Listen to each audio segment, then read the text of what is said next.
Bonsoir à tous et merci de nous rejoindre pour ce nouveau webinaire. Ce soir, j'ai la joie de recevoir Soli Canani qui est avec nous en direct depuis l'Italie où elle mène en ce moment des missions. Et je vais dans un premier temps rappeler un petit peu le fonctionnement de nos webinaires. Ensuite, Soli se présentera et on déroulera l'émission. Alors, pour ceux qui sont nouveaux, un webinaire, donc il est en ligne, vos micros sont coupés, mais vous pouvez interagir avec nous en utilisant, si vous regardez, vous avez un petit chat quelque part sur votre fenêtre. Donc, on a des personnes d'ailleurs, pour information, qui sont présents et qui sont du monde entier. Donc là, on a des personnes qui sont de Belgique, de Suisse, on a souvent des personnes du Québec, de France et de Martinique, de Guadeloupe, de La Réunion. Donc, vous êtes très nombreux et vous n'êtes pas forcément tous sur la même zone horaire. Donc, n'hésitez pas à utiliser le chat. Et pour ça, je vais vérifier que ça fonctionne bien. Vous m'envoyez un petit message pour nous dire si le son et l'image sont de bonne qualité. Soli, tu peux juste leur dire coucou pour l'instant. Bonsoir à toutes et à tous. Je suis très ravie de vous retrouver ici ce soir. Merci Hervé, merci Calibrite et BenQ de m'avoir invité pour partager mon expérience dans la photographie culinaire. Voilà, parce que le sujet ce soir, c'est ça, la précision des couleurs en photo culinaire. Et donc, il y a un petit peu de lag, mais ne vous inquiétez pas. Donc, tout le monde nous dit plutôt bien, le son impeccable, OK. Eh bien, Soli, moi, je vais te laisser te présenter et lancer, et je suis ton assistante. Tu me diras à quel moment je lance les petits sondages et tout ça. À tout de Ça marche suite. très bien, merci. Donc, je vais démarrer mon présentation. Donc là, vous devrez le voir.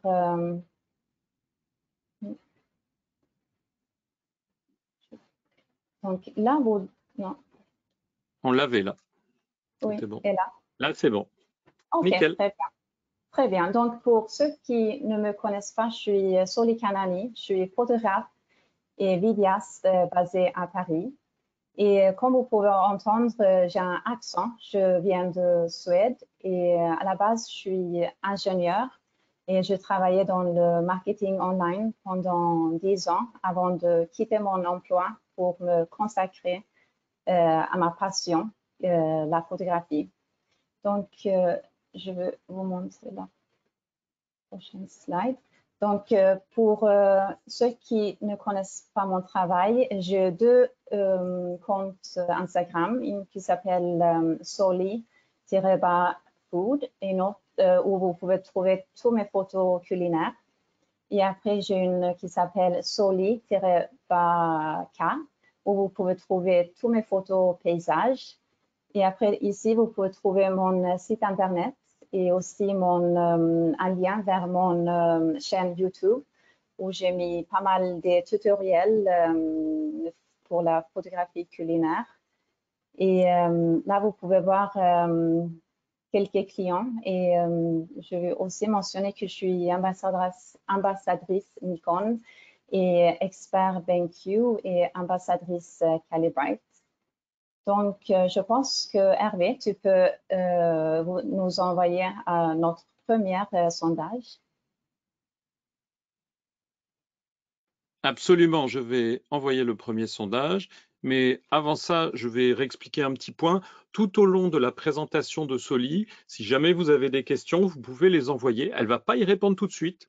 On va garder vos questions pour la fin de notre émission, puisque après les offres spéciales de type Black Friday dont on va vous parler rapidement, on fera une session questions-réponses dans laquelle vous pouvez interagir directement avec Soli.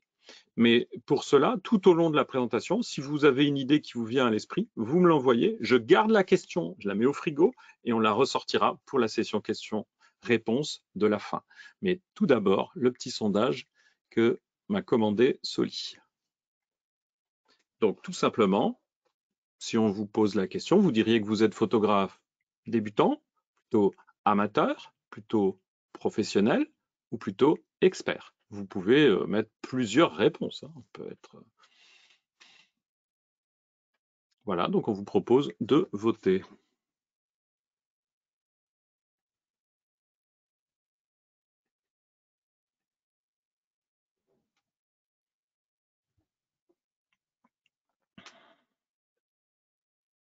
Ça nous donne comme ça une petite idée de l'audience. Hein. Vous êtes presque 200 participants. On ne peut pas demander à chacun individuellement, d'où l'utilité de ces petits sondages. Bon, on a plus de 80% de sondés. Je ferme le sondage et on va partager les résultats. Voilà. 57% d'amateurs, 25% de professionnels, 30% d'experts, 2% de débutants. Sachant que quelqu'un peut tout à fait être amateur et parce qu'il aime la photo et professionnel ou expert. D'où la présence de plus de 100%. Oui, il y a quelque chose pour tout le monde à apprendre ce soir, j'espère. Et donc là, on va continuer avec, donc là, vous pouvez voir l'autre slide, voilà. Très bien. Ok, très bien. Donc, non. Ok, là, vous devrez voir. Oui, on voit très bien le programme. Donc, je vais vous présenter le programme de ce soir. Donc, je vais vous montrer 5 différentes photos et vous montrer la coulisse de la prise de vue de chacune. Et après, on va parler un peu de l'importance de l'éclairage et l'importance des couleurs. Et après, je vais parler de le rapport entre le calibrage et la lumière ambiante. Et je vais vous montrer comment je fais le calibrage de mon écran. Et ensuite, Hervé va vous présenter les offres spéciales. Et après, on va finir par une session questions-réponses. Là, je vais déactiver mon webcam pour que vous puissiez voir les photos en entier. Donc, j'ai choisi 5 différentes photos que je vais vous montrer et je vais vous montrer la coulisse de la prise de vue de chacune. Donc, on va commencer par cette photo ici. Donc, ça, c'est la photo finale. Et c'est une composite de 2 différentes photos, comme vous pouvez voir ici en bas. Donc, ça, c'est la première photo numéro 1. Et ça, c'est la photo numéro 2. Donc, j'ai assemblé celle-ci et celle-là dans Photoshop. Et ça, c'était juste pour vous montrer la photo avant retouche. Et là, je vais vous montrer les coulisses de prise de vue. Donc ici, vous pouvez voir que j'ai utilisé une flash que j'ai mis dans un softbox à gauche de cette mise en scène. Et à cette côté-là, j'ai mis un carton en mousse pour absorber la lumière, pour avoir un effet ombre de cette côté-là. Et qu'est-ce que je peux dire? Donc ça, c'était la première photo et la raison que je fais 2 différentes photos, c'était pour avoir une... parce que là, je suis en train de saupoudrer la tarte avec du sucre de glace. Donc, pour avoir le mouvement parfait, et je protégeais la tarte avec un film de plastique pour avoir plusieurs chances pour avoir une bonne photo. Et après, je tout simplement assemblais les 2 photos dans Photoshop. Et Okay. au niveau de retouche, qu'est-ce que je peux dire? Donc là, j'ai ouvert les sombres parce qu'il était un peu trop sombre, comme vous pouvez voir ici. Et après, j'ai retouché les couleurs aussi pour avoir un peu plus de vibrance. Et voilà, c'est tout. Et Après, on va Très continuer. bien. Donc, ça, c'est la deuxième photo. Et donc, première, deuxième, et ça, c'est la photo finale. Très bien. Et donc, ce que tu expliquais, c'est que tu as mis un film alimentaire sur la tarte pour avoir plusieurs essais afin de capturer le mouvement parfait du saupoudrage. Et c'est une très bonne idée. Sinon, il faut avoir plusieurs tartes si on va, Oui, ça, c'est il pas faut évident. les protéger. Donc, je trouvais que c'est une bonne idée de mettre une film alimentaire pour les protéger. Comme ça, je pouvais avoir plusieurs chances Tentative. d'avoir Hmm, un bon mouvement de sucre. parfait. Et là, c'est une autre photo qui est plus lumineuse. Et donc, ici, vous pouvez voir la photo après et ça, c'est avant. Donc, ici, j'ai mis la lumière de cette côté-là. Vous pouvez voir qu'il y a cette côté-là qui est un peu plus lumineuse. Et ici, j'ai mis une mousse en carton blanc pour rebondir la lumière pour pas avoir beaucoup de ombres dans cette photo. Très bien. Donc, tu mets un carton blanc pour faire effet de déflecteur et Oui, obtenir de la lumière et réduire les ombres. Alors que pour l'autre, tu avais mis un carton noir pour absorber et vraiment créer une ambiance qui était éclairée d'un côté, sombre de l'autre. OK. oui. Et une autre chose que je voulais dire, par exemple, là, j'ai mis une feuille de la menthe pour avoir une autre couleur, parce que sinon, ça va être un peu trop, on va avoir trop d'orange dans cette couleur. Donc, n'hésite pas de mettre une autre couleur dans votre mise en scène pour avoir un contraste entre les couleurs.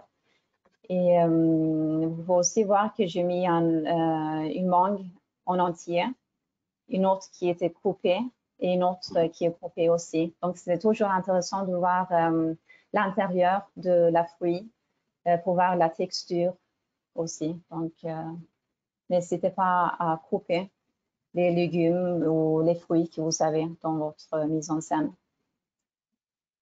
OK. Très bien. Donc là, on va continuer avec une autre photo. Donc, ça, c'est la photo finale et ça, c'est la photo avant. Donc ici, je vais vous montrer les coulisses. Donc, comme vous pouvez voir, j'ai utilisé un flash dans un softbox avec une grille de nid. Vous pouvez voir ici, désolé, là. Et là, je mets une mousse, un carton en mousse en noir pour absorber la lumière. Parce que je voulais avoir un effet dark and moody. Donc, c'est pour ça que j'ai mis cette carton en noir. Et là, vous avez mon appareil photo Mhm. et le fond que j'ai mis derrière la mise en scène. Et qu'est-ce que je peux dire oui, là, vous pouvez voir que j'utilise un câble USB. Donc, je fais de tethering. Donc, je connectais mon appareil photo avec mon ordinateur et je trouve que je préfère de travailler avec mon appareil photo qui est connecté avec l'ordinateur parce que je peux voir la photo tout de suite. Donc, s'il y a quelque chose que je veux changer dans la mise en scène, je peux le faire. Donc, c'est pas mal de connecter son appareil photo avec son ordinateur. OK. Et donc, là, je vais parler un peu de la retouche. Donc, au final, en fait, j'avais utilisé cette fond que vous pouvez voir, mais au final, je me suis décidé que c'est mieux d'avoir un fond noir. Donc, avec un peu de retouche, je pense que j'ai ajouté une masquage sur Lightroom. Donc, je travaille beaucoup avec les masquages dans Lightroom. Donc, je pense là, je fais une gradient radial. Et je travaille aussi sur les couleurs, surtout les jaunes que vous pouvez voir et les rouges. Donc, j'utilise le Color Mixer en Lightroom pour pour ajuster les teintes, la saturation et la luminance de chaque couleur. Et comme je vous ai dit dans la photo précédente, n'hésitez pas à couper vos fruits pour qu'on puisse voir l'intérieur pour donner un peu plus de texture dans notre photo. Ah, désolé. Okay. Et là, c'est notre photo. Donc, c'est une photo d'une panettone. Et ça, c'est la photo finale. Et ça, c'est la photo avant. Et ici, j'ai mis en lumière de cette côté-là, à gauche. Et j'ai mis un carton en mousse en noir pour absorber la lumière. Et ça, c'est une flat lay. Donc, j'ai utilisé un C-stand où j'ai mis mon appareil photo pour pouvoir photographier cette flat lay. Et je voulais aussi expliquer qu'ici, je crée des mouvements dans la mise en scène. Par exemple, il n'y a rien de ces accessoires qui sont droites dans la scène. Donc, c'est une petite astuce pour créer des mouvements.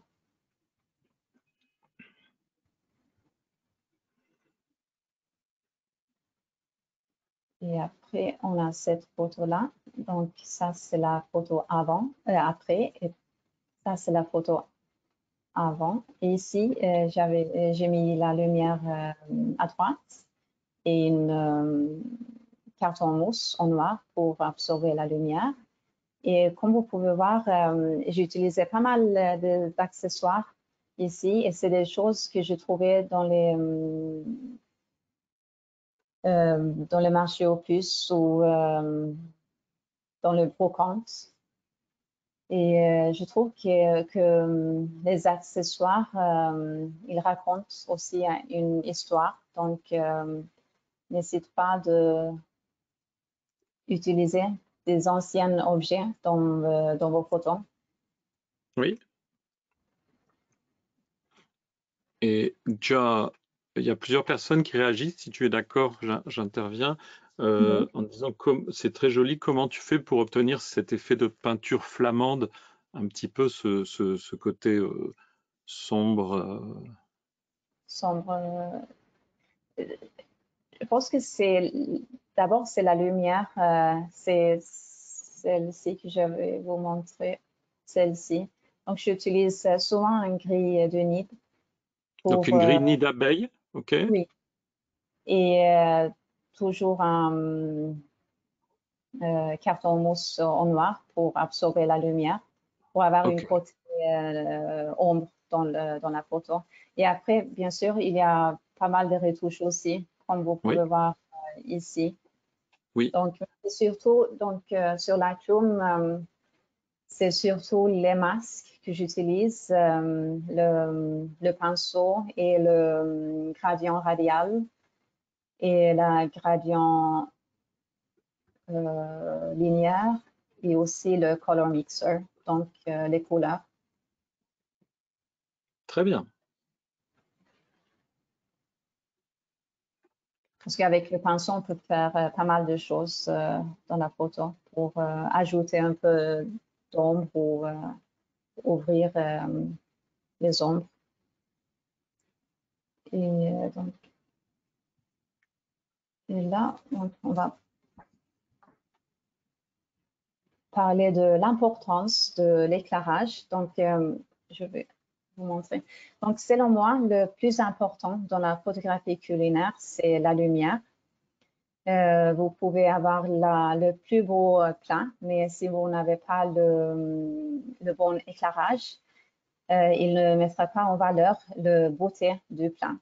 Donc, avec un bon éclairage, vous pouvez mettre en valeur les textures que vous pouvez voir dans cette photo et les couleurs et les détails dans la nourriture.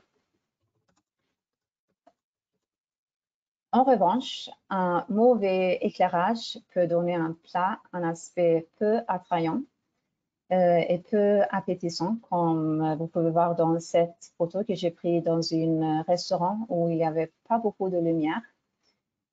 Et donc ça, c'est la photo originale et vous pouvez voir, ça c'est la photo finale après 2 retouches dans Lightroom. Donc, c'est possible de sauver une photo que vous avez prise avec une mauvaise lumière, mais c'est toujours bien si vous pouvez contrôler la lumière et avoir de la lumière dans votre scène pour avoir cet résultat. Très bien. Donc ça, c'est la retouche numéro 1. Donc si on n'a pas beaucoup de lumière dans la mise en scène, vous allez avoir un résultat très granuleuse. Parce qu'il faut augmenter le ISO aussi. Mais aujourd'hui, avec les outils qu'on a dans, par exemple, Lightroom, on peut facilement retoucher ça aussi. Donc ça, c'est le retouche numéro 2. Donc, il est peu granuleuse si on compare cette photo avec l'autre. Donc ça, c'était le premier. Et ça, c'est la deuxième. Donc ça, c'est le avant et la photo finale. Donc, en photographie culinaire, vous pouvez choisir de travailler avec la lumière naturelle ou lumière artificielle. Et si on travaille avec la lumière de soleil, le soleil change constamment. Donc, il faut que vous modifiez les réglages de votre appareil photo lors de la prise de vue. Mais avec la lumière artificielle, une fois que celle-ci est réglée, vous n'aurez pas besoin de modifier les réglages de votre appareil photo et vous pouvez prendre des photos à tout moment de la journée.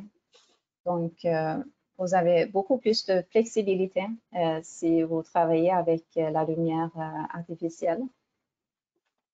Et la lumière artificielle est également très utile si vous voulez faire des photos d'action comme celle-ci. Les photos de ce type doivent être prises avec une vitesse d'obturation plus élevée. Donc, il faut avoir beaucoup plus de lumière dans la scène et c'est pour ça que c'est important d'avoir une lumière artificielle. Ou si on n'a pas une lumière artificielle, c'est bien de se mettre à côté d'une fenêtre où il y a de lumière naturelle.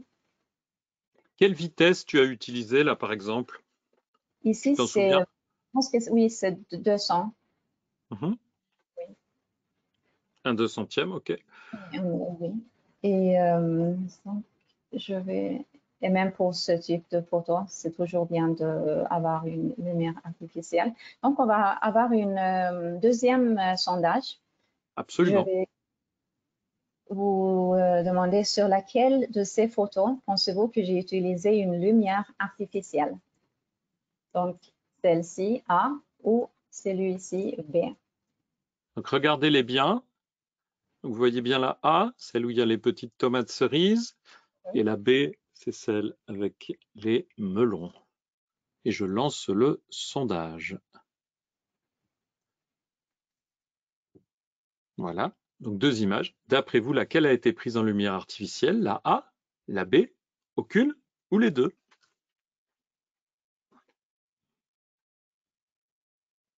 On se donne quelques instants.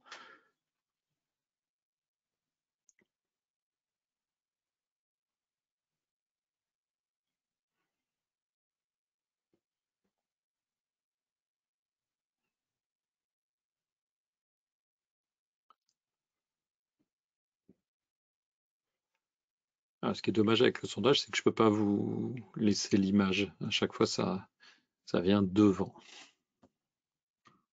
Donc vous êtes 70% presque à avoir voté. Encore un petit effort, voilà. Eh bien, on va fermer le sondage ici. Et je partage les résultats. Donc 47% Soli pensent que c'est la A qui est en lumière artificielle, 32% la B, 5% pensent qu'aucune et 15% pensent que les deux sont en lumière artificielle. Ok, très intéressant. Vous pouvez voir mon écran maintenant ou non? Oui. Maintenant, oui. OK, très bien. Donc, la plupart... Oh, je veux juste fermer cette petite fenêtre. OK, donc la plupart de vous, vous avez trouvé que j'ai pris celle-ci avec la lumière artificielle et celle-ci avec la lumière naturelle.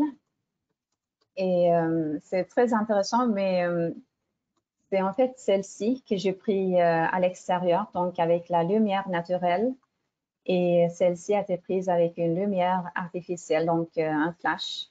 Donc, comme vous pouvez voir, il n'est pas facile de voir la différence entre la lumière naturelle et la lumière artificielle dans les photos.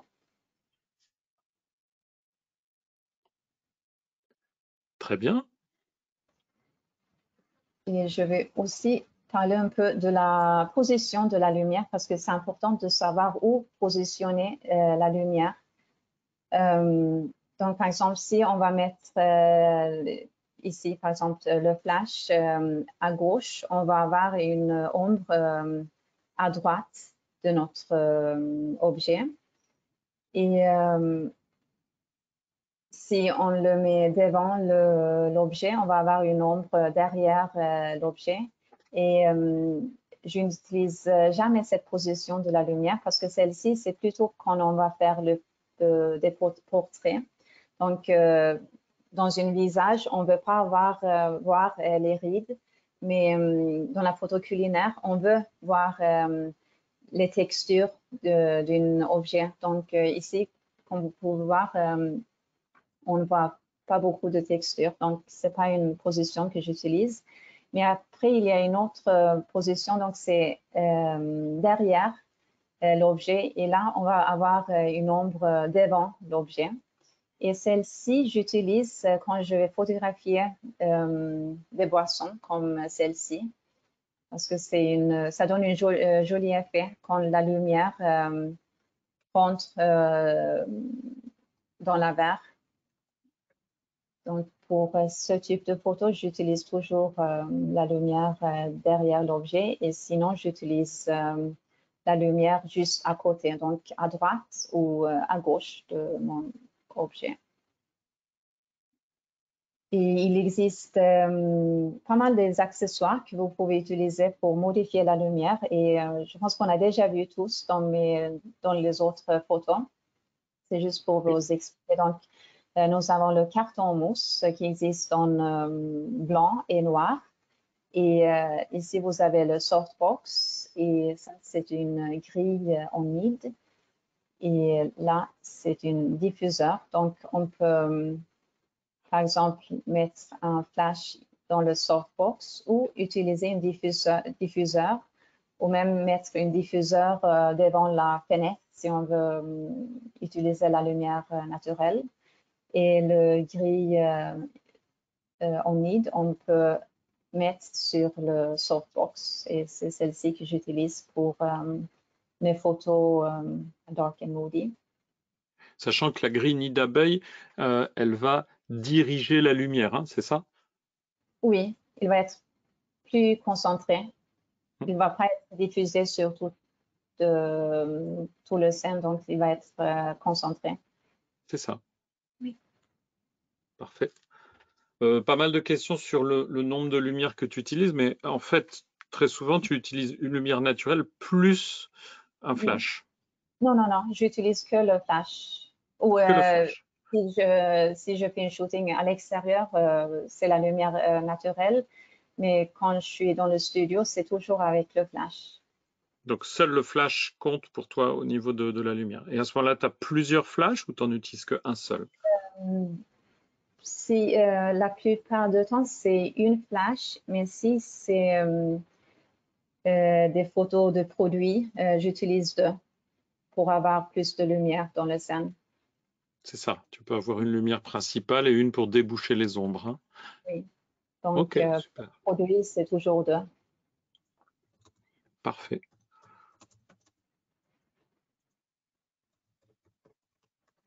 Donc là, on va parler un peu de l'importance des couleurs.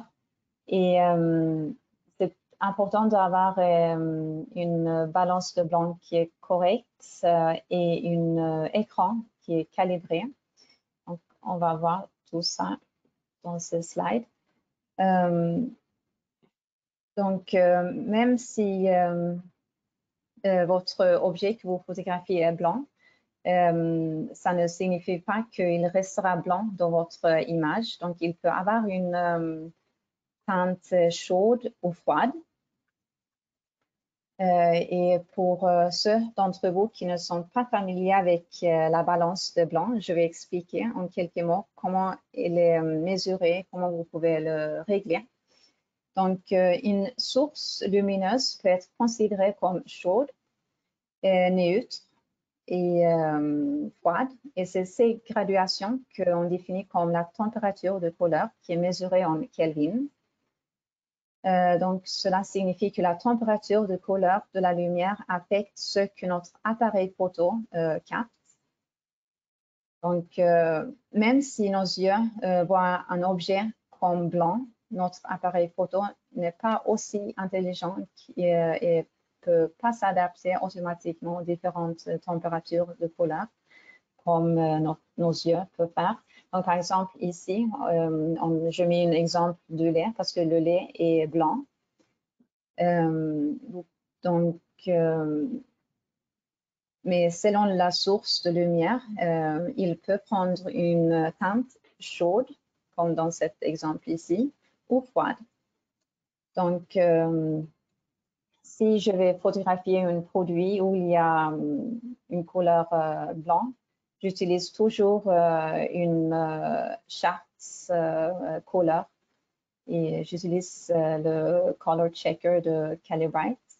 Et quand j'utilise celle-ci, il faut toujours qu'il prenne au moins 10% du cadre et qu'il est parallèle au plan de l'objectif. Il faut mettre le mise au point sur cette charte. Il faut aussi exposer la photo parfaitement. Oui. Donc, il ne faut pas être trop sombre ou trop exposé. Donc, ici, je vais vous montrer avant et l'après. Donc, ça, c'est la photo avant et ça, c'est la photo après. C'est ça, en utilisant le profil que tu as créé en utilisant la charte. Oui, en fait, en Lightroom, il y a deux façons de créer le profil et moi, j'utilise celui-ci en Lightroom. Donc, avec cette photo que vous pouvez voir ici, j'importe cette photo dans Lightroom. Et après, il y a une, je pense, j'ai une version en anglais en Lightroom, mais on peut exporter la photo avec le color checker pour créer le profil. C'est ça, en DNG? Oui. Et après, il faut juste utiliser ce profil qu'il a créé. Alors, pour ceux qui ne s'en rendent pas forcément compte, regardez la profondeur dans les couleurs claires. On voit au niveau des macarons qu'on fait apparaître beaucoup plus de détails. Pour d'autres photos, ça pourrait être dans les ombres, mais très souvent, on améliore toute la dynamique de couleurs depuis les plus clairs jusqu'aux plus foncés. Et on voit qu'on a aussi corrigé et que les fraises, elles ont un vrai rouge fraise, ce qui n'était pas automatique pour la première prise. Donc, c'est ce que ça apporte d'ajouter une charte au moment de la prise de vue. Et c'est ce que voulait vous montrer Soli, je crois. Hein. Tu rajoutes, hein, si tu veux. Et après, c'est important de dire aussi que si je change le mise en scène, il faut aussi, et la direction de lumière, il faut prendre une nouvelle photo avec le color checker. Donc, il faut toujours avoir une photo d'une nouvelle mise en scène si vous allez changer la direction de la lumière. Très bien. Donc, le rapport entre le calibrage et la lumière ambiante. Donc, bientôt, je vais vous parler de la calibrage de votre écran. Et c'est toujours important de le faire. Par exemple, si je le fais chez moi, j'utilise,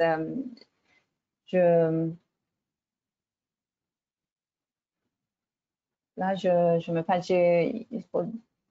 n'utilise pas de lumière dans mon studio quand je vais faire le calibrage.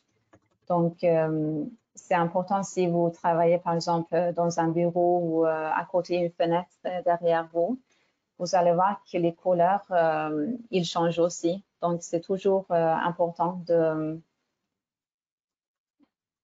de calibrer votre écran et avoir les mêmes conditions de la lumière ambiante.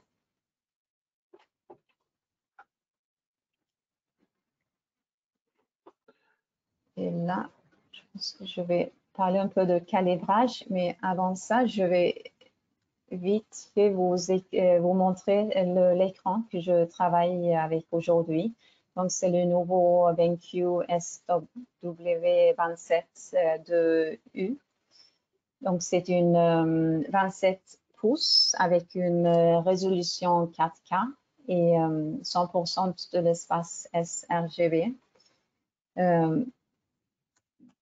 Qui est ce qui est utilisé pour la publication d'images en ligne et 99 de l'espace colorimétrique Adobe RGB qui est utilisé pour la préparation d'images pour l'impression. Donc, grâce à ces espaces colorimétriques, vous pouvez avoir une représentation beaucoup plus réaliste des couleurs dans vos photos. Et pour calibrer l'écran, il faut utiliser une sonde. Et moi, j'utilise celui de Calibrite, donc une Color Checker Display. Et là, je vais vous montrer étape par étape comment je fais le calibrage de l'écran. Alors, avant que tu ailles plus loin, je vais juste expliquer que la sonde Calibrite, elle est livrée avec un logiciel Calibrite qui permet de calibrer n'importe quel écran, celui d'un portable, d'un iMac, etc. Et là, ce que tu vas montrer, c'est le calibrage en utilisant le logiciel qui est livré avec l'écran BenQ. Et on appelle ça le calibrage hardware. Et quand c'est possible, il vaut mieux le faire. Mais c'est bien aussi d'avoir le logiciel livré en standard avec la sonde, puisqu'il va me permettre comme ça de calibrer l'écran de mon client ou celui de mon portable qui n'aurait pas de logiciel de calibrage hardware. Cela dit, les réglages seront similaires, l'interface peut être différente. Oui, c'est bien que tu as ajouté ça parce que je trouve le calibrage hardware présente un avantage par rapport à le calibrage, je ne sais pas si c'est calibrage logiciel ou en français ou soft. On peut dire ça. Oui. Parce que les courbes de correction générées par le logiciel de calibrage sont appliquées directement à la table de correspondance, ce qu'on appelle LUT en anglais. C'est ça. Donc, ici, je vais vous montrer comment on fait un calibrage hardware. Donc, il faut tout d'abord télécharger cet logiciel qui s'appelle Palette Master Ultimate sur le site de BenQ. Et puis, connectez votre écran à votre ordinateur avec une câble USB. Et puis, il faut démarrer le logiciel et aussi connecter votre sonde de calibrage. Et ici, moi, j'utilise la version anglais. Donc, ici, Model Name, il faut juste trouver le nom de votre écran et aussi le nom de votre sonde. Donc là, j'utilisais le Display Pro et après, appuyer sur Start. Et là, sur Target Name, on peut écrire, par exemple, la date, le jour où vous faites le calibrage. Et après, je choisis ici, donc pour la luminance, j'ai mis 120 candela. Et ça, c'est pour les photos que je publie sur Internet. Mais si vous voulez faire, si vous voulez imprimer vos photos, c'est mieux d'utiliser quelque chose entre 60 ou 80 candela. Mais pour les photos sur ligne, c'est 120. Alors, ce serait plutôt 80-90 candela quand on prépare pour l'impression, et c'est ça pour Internet, 120 candela par mètre carré. Ouais. Merci. Et pour les points blancs, je choisis ici IE des 65. C'est pour les photos qui vont être publiées en ligne. Et après, gamma native et gamma 2.2. Et après, il faut cliquer sur Done et Next, parce que là, il n'y a rien à choisir. Donc là, et donc là, il faut penser à monter l'écran légèrement incliné et puis suivez les instructions et après appuyer sur Next. Et, ici, il n'y a rien à faire, donc sur Next. En fait, si tu peux revenir sur la page avant, le logiciel vous indique que c'est bien de laisser chauffer l'écran. Il dit 30 à 60 minutes, il exagère, je dirais 20 à 30 minutes, ça suffit. Plutôt utiliser les connexions DisplayPort ou USB-C, le HDMI étant plutôt un tout petit peu moins fiable et peut parfois poser des soucis aussi. C'est la connectique HDMI qui est plus capricieuse, on va dire. Et puis, bien entendu, d'éteindre, vous voyez, off, tout ce qui est économiseur d'écran, puisque sinon, ça va complètement faire échouer votre calibrage. Et ne pas utiliser le mode mirroring quand il y a plusieurs écrans, donc de la recopie vidéo, c'est le point 4 qu'on voit ici, parce que sinon, pareil, ça peut complètement fausser votre calibrage. Donc c'est juste 4 points, c'est comme une petite checklist que vous pouvez utiliser. Si je dis pas d'erreur, dans la version française, on le voit bien. Merci. Vas-y. Et après, on continue avec Next. Donc là, vous pouvez voir le sonde et après, il faut tout simplement cliquer sur Start. Et après, ça prendra environ 5 minutes pour... Oui. Environ, oui. Avant, C'est c'était rapide. 10 minutes, mais là, c'est beaucoup plus rapide avec le nouveau logiciel. Donc, c'est environ 5 minutes. Et après, quand c'est complet, vous allez voir cette image et vous pouvez voir le rapport aussi. Donc, c'est ça, parce qu'en fait, on donne l'ordre à la sonde et au logiciel d'appliquer des réglages. Et la sonde elle-même vient mesurer ce que émet votre écran et elle vient comparer entre ce qui est émis par l'écran et l'objectif que vous avez donné. Et vous voyez qu'ici, il y a les petites tiques vertes qui vous indiquent que l'écran a été réglé suivant les paramètres que ici Soli a demandé. Donc c'est important de lire tranquillement ce petit rapport. Un calibrage, c'est pas très long, c'est bien de le faire typiquement une fois par mois pour maintenir notre écran toujours en bon état. Et notamment, ça va vous permettre de faire des retouches qui sont consistantes d'une série à une autre. Et donc, regardez à la fin le petit rapport comme elle vous le montre ici. C'est quelque chose de très utile. Si vous n'êtes pas sûr de tous les éléments du rapport, vous pouvez aller sur le support technique ou vous pouvez aller faire une petite formation pour compléter votre compréhension. Mais déjà, là, on voit que quand il y a les petites tiques vertes, c'est que c'est réglé comme vous l'avez demandé. oui. Donc, et c'est important de le calibrer au moins une fois par mois. Je le fais donc tous les 2 semaines. C'est important de le faire. Et après, ah oui, ça c'est le rapport. Et voilà. Donc, j'ai fini mon présentation. Donc, on va continuer avec les offres, Hervé. Oui, donc super. Donc il y a des offres. des offres spéciales en ce moment qui démarrent. C'est les offres Black Friday. Et plutôt que d'associer un seul revendeur, on a décidé de ne pas vous orienter vers un plus qu'un autre et peut-être vous en citer. Vous pouvez aller chez votre revendeur favori, qui a peut-être des offres Black Friday. En tout cas, les 5 qu'on vous cite ici, dont vous voyez les logos, participent tous avec des offres spéciales sur Calibrite et sur BenQ pour pratiquement tous, sauf Profot qui, je crois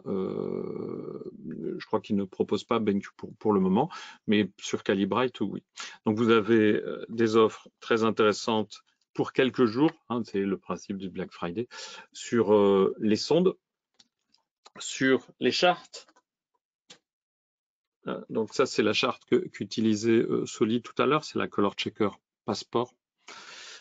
Sur des chartes plus grandes, mais pour la photo de food, c'est pas très intéressant. Par contre, ça, c'est intéressant quand on est sur des groupes de personnes. Donc, je sais pas, si vous allez faire des photos de vos familles à Noël, bah, des fois, ça peut être bien pour être sûr que la robe du Père Noël, elle soit du bon rouge.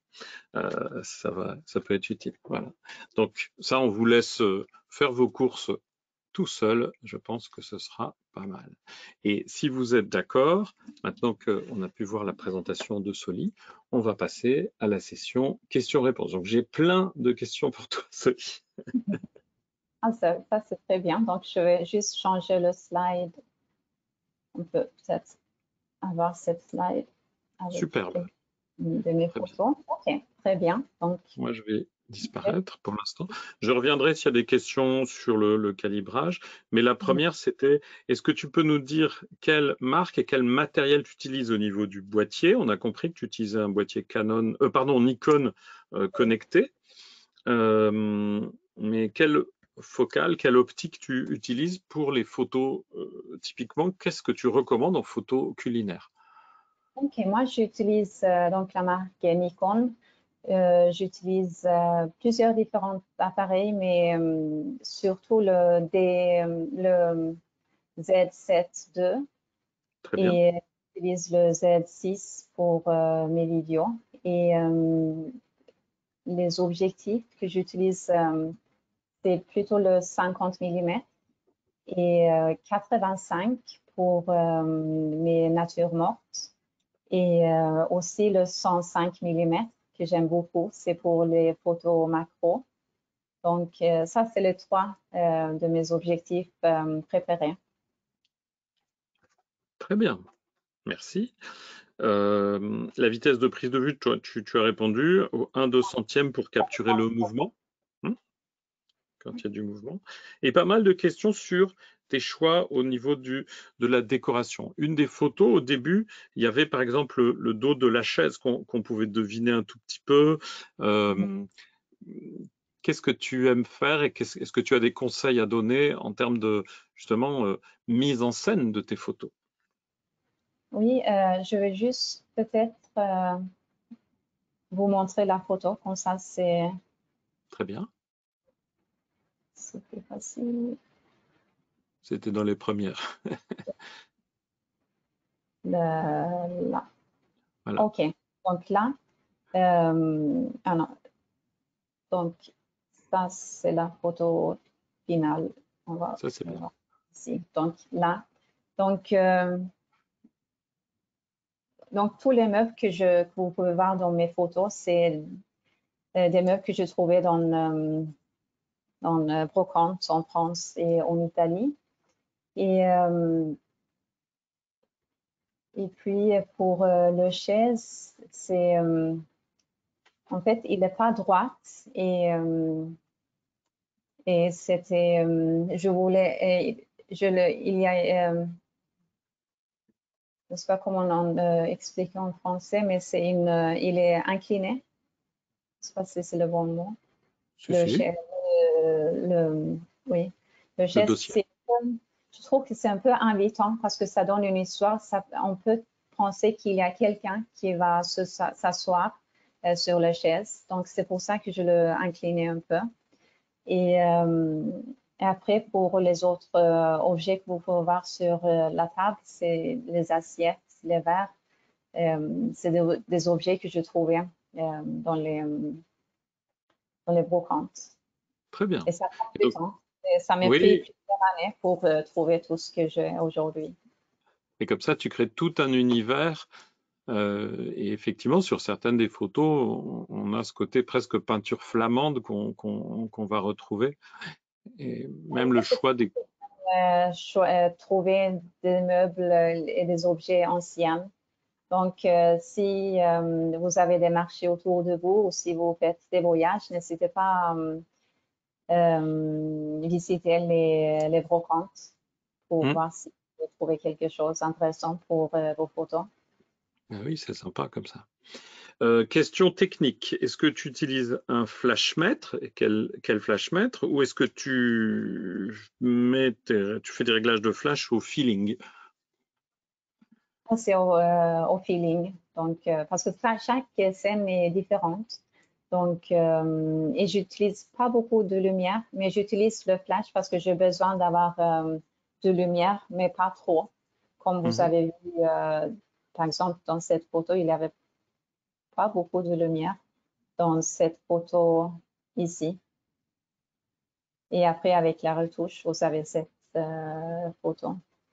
Donc, j'utilise pas beaucoup de lumière, mais j'utilise le flash quand même. Très bien. Alors, il y a pas mal de questions sur comment s'y prendre pour geler, pour capturer le mouvement comme tu as là avec le saupoudrage. Donc, je sais qu'on a déjà répondu sur le côté vitesse, mais plusieurs personnes disent, mais est-ce que c'est du flash ou est-ce que c'est de la lumière continue? Bah, pour moi, ça c'est pas de la lumière continue, c'est du flash. Ça, c'est le flash, mais on peut utiliser une lumière continue aussi, donc un LED. J'ai Oui, d'autres photos où je fais la même chose avec le sucre et où j'utilisais le LED. Donc, c'est, très bien. on utilisait le LED aussi. Donc, Est-ce que tu utilises des filtres comme un filtre polarisant ou tu laisses juste ton optique toute simple sans utiliser de filtre? non, j'utilise pas des filtres pour les photos culinaires. Quand je fais des photos paysages, oui, mais pas dans les photos culinaires. Mais parce qu'on peut avoir des réflexions dans les verres, par exemple. Mais aujourd'hui, avec les outils qu'on a dans Lightroom et Photoshop, c'est très facile d'effacer les reflets. Donc, j'utilise pas des filtres. Très bien. Alors, il y a pas mal de questions sur quel logiciel il faut utiliser pour faire pour calibrer son boîtier. D'abord, ce que je veux dire, c'est que les chartes, vous avez des grilles neutres si vous voulez juste faire une balance de votre boîtier. Mais ce que Soli fait, c'est différent.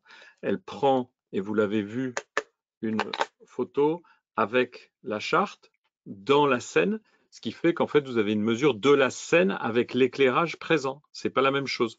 Donc, vous pouvez, avec la même charte, vous faire une balance de votre boîtier. Et ça, c'est dans votre boîtier. Il n'y a pas besoin de logiciel. Vous pouvez faire une balance en mode manuel, par exemple. Et puis, le logiciel, il s'appelle Color Checker Camera Calibration. Il est gratuit et il vous permet d'exploiter la charte, notamment dans Photoshop, dans Lightroom. Si je dis pas de bêtises, ça marche maintenant aussi avec les logiciels DxO.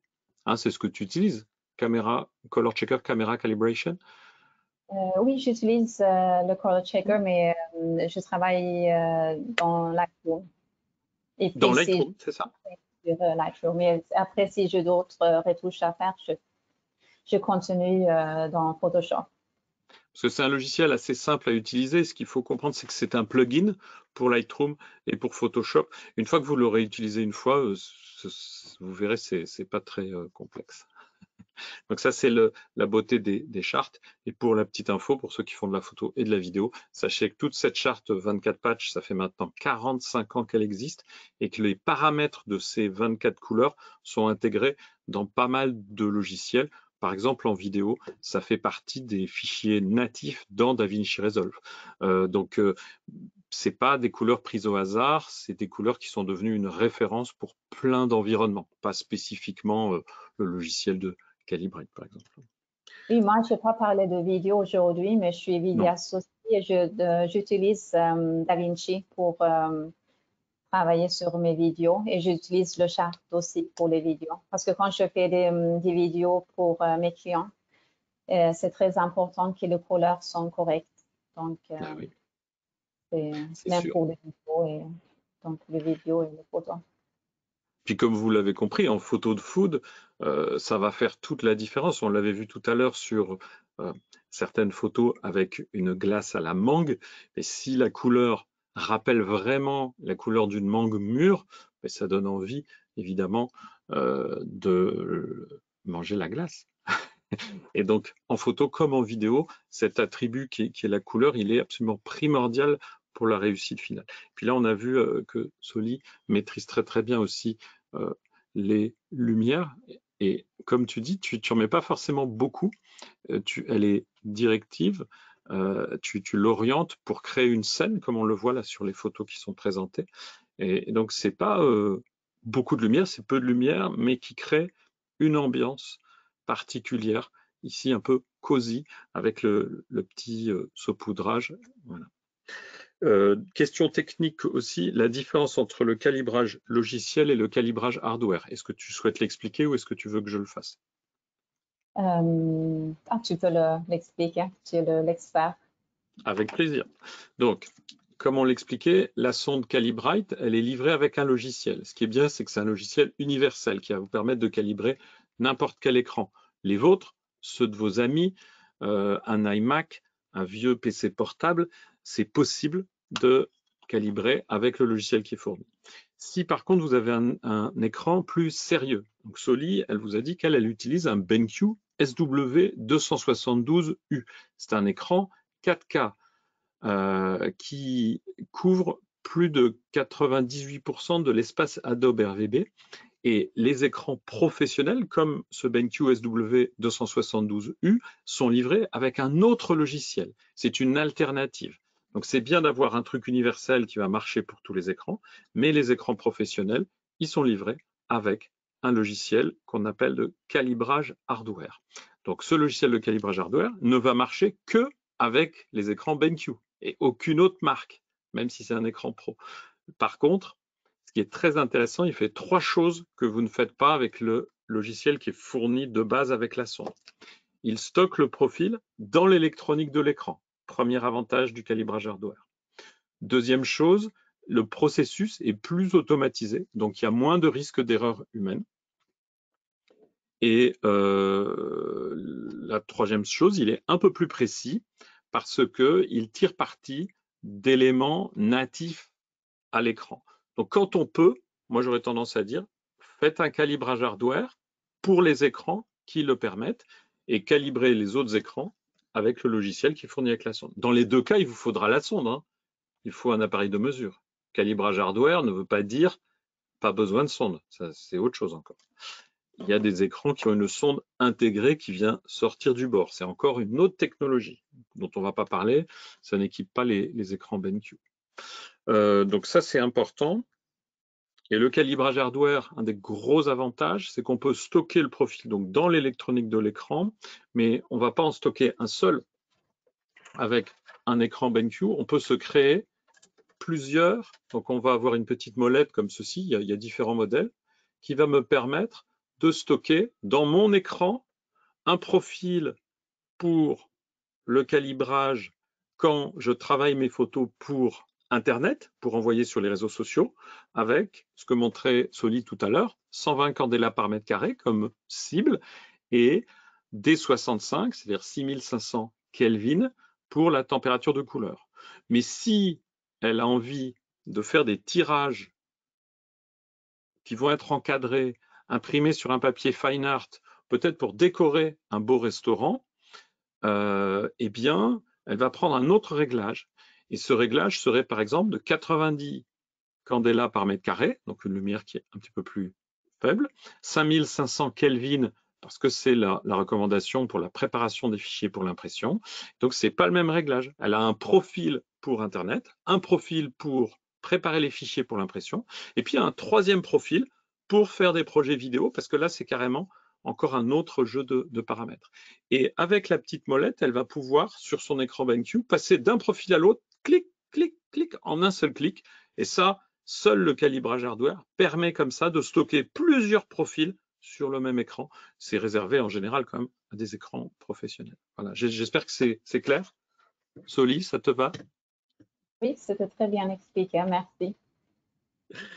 Des questions sur comment tu traites les reflets. Si tu as en prise de vue culinaire un sujet qui a tendance à être très brillant, comment tu t'y prends? Est-ce que tu positionnes tes lumières d'une manière spéciale? Qu'est-ce que tu fais? Donc, dans la prise de vue ou dans le retouche À la prise de vue. à la prise de vue. Donc, s'il a un reflet dans le verre,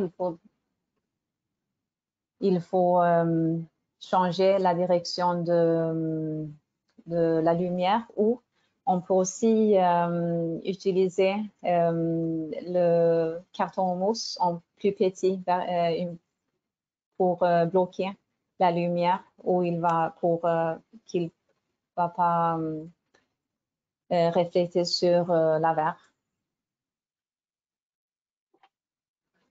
Donc, il faut toujours il faut modifier la lumière pour éviter qu'il y a des reflets dans le verre. Mais après,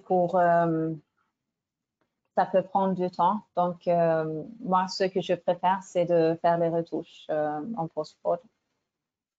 Très bien. Une question sur les différents modèles de sondes qui existent. Je vais peut-être l'expliquer. Donc, il y a une sonde dans les récentes. Il y a la SL, qui est la version standard, qui ne permet pas de faire le calibrage hardware. Donc, c'est une sonde que livrée avec le logiciel universel. Il y a la Pro HL, HL voulant dire haute luminance. SL, c'est standard luminance. Et c'est ce qu'utilise Soli pour son SW272U. Et puis, si vous faites de la vidéo en niveau avancé, il y a la Plus HL qui peut monter jusqu'à 10 000 nits. Si vous faites de la vidéo, que vous faites des effets spéciaux, que vous êtes sur le point de vous engager dans un tournage d'un film de science-fiction, c'est important, par exemple, de pouvoir travailler sur les effets particules, ce genre de choses. Eh bien, cette sonde-là, la Plus HL, va être plutôt votre choix. Pour monsieur tout le monde qui n'a pas d'écran professionnel, la SL va suffire. Dès que vous avez un écran pro ou que vous envisagez d'en acheter un, quand on parle d'un écran professionnel, typiquement, c'est un écran qui a une dalle qui est mate. Votre dalle est mate, elle ne reflète pas de lumière. Elle couvre au moins Adobe RVB 98, je dirais à 98-99%. Et souvent, c'est des écrans plutôt 27 ou 32 pouces. Il y a quelques 24 pouces. Donc, il y a un SW240 chez BenQ qui a moins de 500 €, qui est un écran pro. Et beaucoup de produits sont plutôt autour des 27 pouces et vont être un peu en dessous ou un peu au-dessus, voire nettement au-dessus de 1 000 € l'unité. Ça, vous regarderez par vous-même. Donc, les sondes, en fait, c'est en fonction des écrans que vous allez devoir calibrer que vous allez la choisir. Donc, SL, attention, pas si vous avez un écran pro, prenez plutôt les HL, soit la Pro HL, soit la Plus HL, si le budget vous le permet. Il n'y a pas non plus un énorme écart de prix et que vous devez faire aussi de la vidéo. Comment lance-t-on le calibrage hardware sur un BenQ SW320? Avec le logiciel que BenQ vous a livré, Michel. Et ce logiciel, vous allez sur le site BenQ. J'ai même renvoyé les liens. Si vous regardez, j'ai envoyé les liens pour que vous puissiez accéder à la mise à jour des logiciels Calibrite et des logiciels BenQ. Je l'ai envoyé un petit peu plus tôt. Je vous les remettrai dans l'email qui va suivre ce webinaire, puisque en remerciement, on vous envoie des petites infos complémentaires, dont justement les liens vers les dernières versions des logiciels de calibrage, par exemple, de BenQ et de Calibrite. Donc ça, vous l'aurez demain. Je vais juste ajouter une chose pour l'autre question que tu m'avais posée, pour la réflexion sur les verres. Donc, à part de modifier la lumière, on peut aussi utiliser des filtres circulaires pour l'appareil photo, donc un filtre polarisant. Un filtre polarisant, d'accord, ok. Moi, je ne l'utilise pas parce que ça prend du temps et je trouve que c'est plus facile de le faire en post-prod. Mais il y a cette alternative si on veut éviter la réflexion. Très bien. Alors, donc, ben, j'ai des personnes qui ont une Display Pro HL et qui sont plutôt contents. Ouais. Alors, il y a une offre spéciale en ce moment avec un disque dur externe qui est offert. Et apparemment, c'est une procédure qui est un tout petit peu complexe. Je ne sais pas, je l'ai pas testé. Donc, patience, si effectivement c'est pas simple, je pense qu'il faut faire très attention, il doit y avoir un lien, etc. Puisqu'en ce moment, il y a une offre spéciale sur certaines des sondes où vous avez un disque dur de 1 Tera, je crois, qui est offert. C'est en plus de l'offre spéciale Black Friday. Très bien. Alors, est-ce qu'il y a des questions simples? Parce que là, je ne vais pas répondre à des questions spécifiques, genre j'utilise Lightroom avec tel logiciel, je fais ça. Vous êtes plus de 200 participants. On est là plus pour répondre à des questions qui concernent au moins une partie d'entre vous, pas aux questions individuelles. Ça, c'est, faut prendre des formations ou vous demandez à votre revendeur de vous faire un point. Et pour les retouches, j'organise aussi des workshops pour les gens qui veulent apprendre comment j'utilise Lightroom et Photoshop pour retoucher mes photos. Et ça, tu en fais en France, des formations comme ça? Oui, je fais en France et en Italie. Donc, je fais en France, je fais c'est en septembre. Et en Italie, c'était maintenant en octobre. Et l'année prochaine, je vais organiser une en Italie en mai et une autre en octobre. Mais après, peut-être je vais organiser d'autres aussi en France. Très bien. Alors, il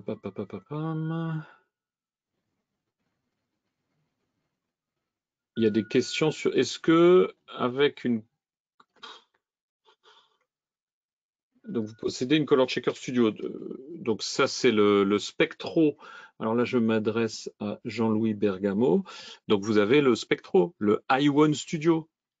Donc le i1 Studio, il est compatible avec Palette Master Element et Palette Master Ultimate. Il suffit de télécharger la dernière version. Il n'y a pas de raison que ça ne fonctionne pas. Parfait. Une question aussi ou une confirmation. Donc, quand tu as un effet de brillance, certains disent que tu peux aussi l'éclairer un tout petit peu par en dessous, le vert, s'il est brillant, par exemple. Est-ce que tu utilises cette technique? Non. Mais on peut changer la direction de lumière et après on peut prendre deux différentes photos, donc l'exposer différemment et après dans la Photoshop, on peut assembler les deux photos. Très bien. Question pour quand tu as un travail sur la photographie culinaire, comme tu le fais, est-ce qu'il y a des attentes spécifiques des clients? Qu'est-ce qu'ils demandent souvent? Qu'est-ce qui est spécial à la photo culinaire par rapport à d'autres photographies? Quand je travaille pour des clients qui veulent avoir des photos culinaires, c'est plutôt, ils ne veulent pas avoir des photos dark and moody, donc il va avoir beaucoup de lumière dans la scène, comme vous pouvez voir dans les photos ici, dans l'écran. Donc, ce type de photos, parce que c'est ce type de photos qui peut vendre leurs produits le mieux et pas des photos qui sont sombres. Pardon. Des fois, ça part. Perdu. Donc, ce qu'ils souhaitent, c'est que ça mette vraiment en valeur le produit, que ça donne envie. Et donc, ouais, tu as un vrai travail sur le contraste. Ouais. Okay. Et après, chaque client est différent. Donc, mais en général, il veut avoir des photos où il y a beaucoup de lumière dans la scène. Très bien. Une dernière question, comment ça se passe, la préparation de ta scène de photo culinaire? Comment tu choisis ton emplacement? Est-ce que tu as des règles particulières en termes d'harmonie des couleurs? Oui, c'est des choses que je planifie avant. Donc, je fais toujours une sketch pour pour chaque composition. Et dans cette étape-là, je choisis les accessoires que je vais utiliser dans la mise en scène, les fruits ou les légumes que je vais utiliser. Et par exemple, dans cette photo ici, vous pouvez voir que j'ai utilisé des fraises. Et là, j'ai ajouté une feuille de la menthe. Donc, il faut toujours penser aux couleurs aussi quand on prend des photos culinaires. Et c'est des choses que je planifie avant que je mette tout en place sur la table. Donc, il y a pas mal de préparation avant la mise en scène. Et même pour la lumière. Donc, ça peut prendre du temps. Très bien. Merci C'est toujours beaucoup. bien de préparer pour ne pas perdre du temps. Très bien. Et du coup, ce que tu disais, c'est par exemple le dossier de chaise pour montrer qu'il y a une invitation à se joindre aux personnes. Il peut y avoir un travail sur ce qu'on appelle les camailleux, donc les couleurs, différentes valeurs de la même couleur. Tu disais aussi, ça me paraît une très bonne piste, le même produit, on peut le présenter entier, coupé, préparé à différents endroits de la scène, ce qui fait qu'il y a un rappel du produit principal. On le voit ici, là, je ne sais pas si c'est c'est des petits macarons, il y en a un qui est à moitié mangé, et on peut tout à fait faire des mises en scène comme ceci. Je voulais que tu nous dises aussi si tu prévois prochainement, mais dans les 8 mois qui viennent, de faire une masterclass, parce que je sais que tu en as déjà fait. Oui, donc je vais organiser une en Italie, donc ça sera en mai l'année prochaine. Donc, ce sera 3 nuits, donc 5 jours, jeudi et dimanche. Et là, on va faire des shootings ensemble, surtout des natures mortes et dans le style dark and moody. Et après, je vais montrer mon workflow dans Lightroom et Photoshop aussi. Donc, pour ceux d'entre vous qui sont intéressés, c'est une... Donc c'est une masterclass de 5 jours avec 3 nuits, hein, c'est ce que tu dis? C'est 3 nuits, oui. Donc, Parfait. jeudi, dimanche. Donc, c'est 4 Et jours. tu vas faire ça dans quelle ville? C'est une petite ville qui s'appelle Golferenzo. Il y a juste 200 habitants. Donc, Ah, c'est d'accord. une petite Et ce ville. sera au mois de mai, hein. Et donc, je vais Où vous envoyer le lien si c'est quelque chose qui vous intéresse. Alors, je regarde si jamais il y a une dernière question. c'est 1 heure et demie de Milan et j'organise une transfert qui est inclus aussi. Donc, c'est facile de se rendre. Alors, petite question technique, la durée de vie conseillée d'une charte Color Checker, c'est donné pour 2 ans. Si vous êtes très précautionneux, que vous la fermez systématiquement comme moi à chaque fois que vous avez fini, c'est pour ça qu'il y a un petit coffret, elle va vous durer plus longtemps. Par contre, quelqu'un qui me dit qu'il l'a depuis 10 ans, pour moi, 10 ans, les couleurs, certaines des couleurs ont passé, elles ont forcément jauni, c'est normal puisque c'est fait plutôt pour tenir 2 ans. Et je dis 4 ans si vous êtes très précautionneux, c'est déjà bien. Donc, Il ne faut jamais toucher le couleur, donc il faut faire attention. et oui, et puis même la poussière, on est dans des environnements finalement où il y a une pollution atmosphérique en permanence, on ne peut pas complètement l'empêcher. Et question aussi pour matifier, est-ce que tu utilises parfois des lacs comme de la laque à cheveux ou des lacs de peinture qui viennent qui donner un effet mat si jamais il y a un reflet qui est trop fort? Oui, pas pour les verres, mais pour des bouteilles, j'utilise une déodorant. Donc, ça donne un effet matifiant. D'accord, très bien.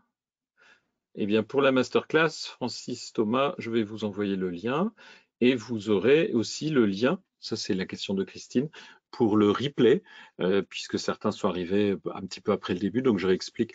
En plus du webinaire, vous aurez un lien pour vous remercier avec un lien vers la rediffusion qui vous sera envoyé d'ici demain.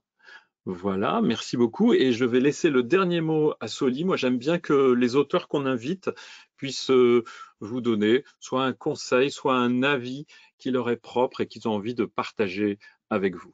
Moi, je vous souhaite une bonne soirée et je laisse le dernier mot à Soli. Merci Hervé.